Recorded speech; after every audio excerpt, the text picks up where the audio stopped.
As usual, I'm just winging it here.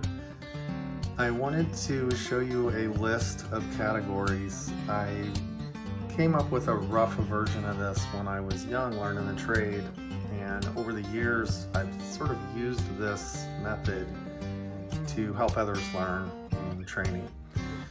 So the idea is to make it a little less overwhelming. When you're learning this trade, sometimes it can seem like so much that it's almost endless. You will spend your entire life learning, but it's not endless to learn what you need to know to do this for a living. And it's a good idea to sort of categorize and figure out what all you need to get good at.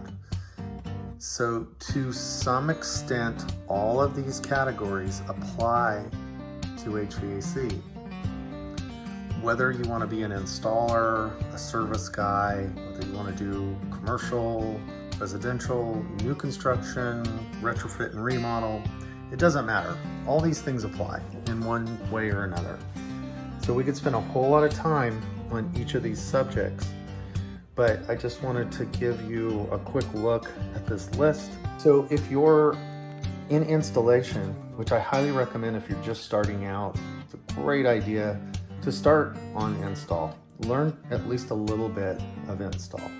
It doesn't have to mean that that's the career you're chasing, but it will make you a better service tech later.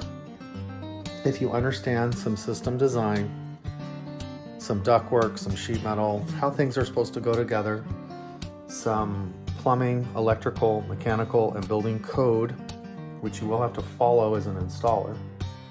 And as a tech now, you have a little better expertise when you're walking up to a system that you're working on. Also, if you're an installer, you've got to know how to do all of these things to an extent. You will do a little bit of everything here. As a service technician, you'll lean more on some of this stuff than others. But if you want to learn this trade upside down, backwards and forwards, this is it. This is, for the most part, a narrowed down list of categories, and every category is very deep. But I hope this helps to kind of make it a little simpler for you to look and say, okay, I need to go into each category and master a certain amount of knowledge and practical field skills in order to be good at this occupation.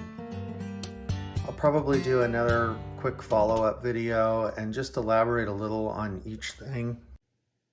Electrical, conduit, sizing wiring, installing breakers, disconnects, different voltages, transformers, controls, lots to this. Familiarity and function, getting to know all the different types of equipment. Look at an auto mechanic, a mechanic that's been working on cars for a long time. They've got a lot of familiarity going on. It's no different for us, but also you need good fundamentals in understanding how this stuff works in general. Refrigeration, which is most talked about online. There's probably more videos and stuff out there on this subject than anything else as it pertains to air conditioning. You know, obviously these are all deep subjects, so we're not going to spend a lot of time on any one.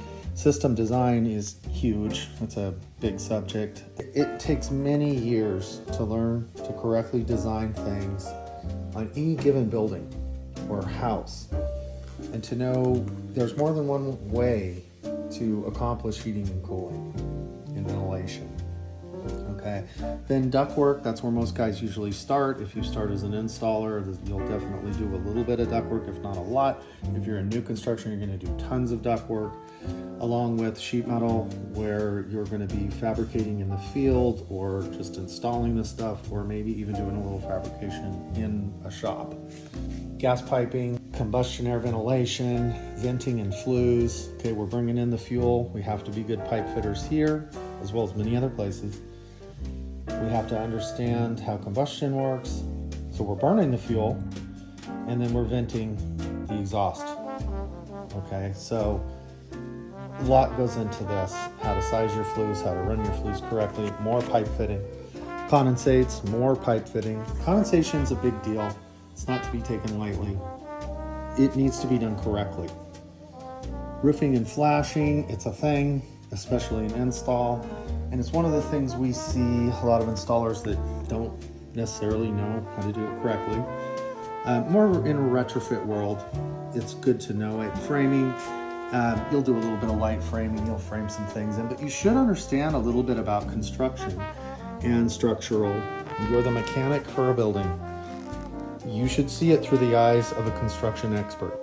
You should have an idea of how buildings are built, how things were done in different eras. If it's 100 years ago, 10 years ago, or anywhere in between. You should have some construction knowledge. It's good to do your homework. It's good to be very familiarized with construction in general. We can get into that. We can dive into that pretty deep as well. We can dive into any of these subjects pretty deep, and you can spend a lifetime learning it. Hope that helps.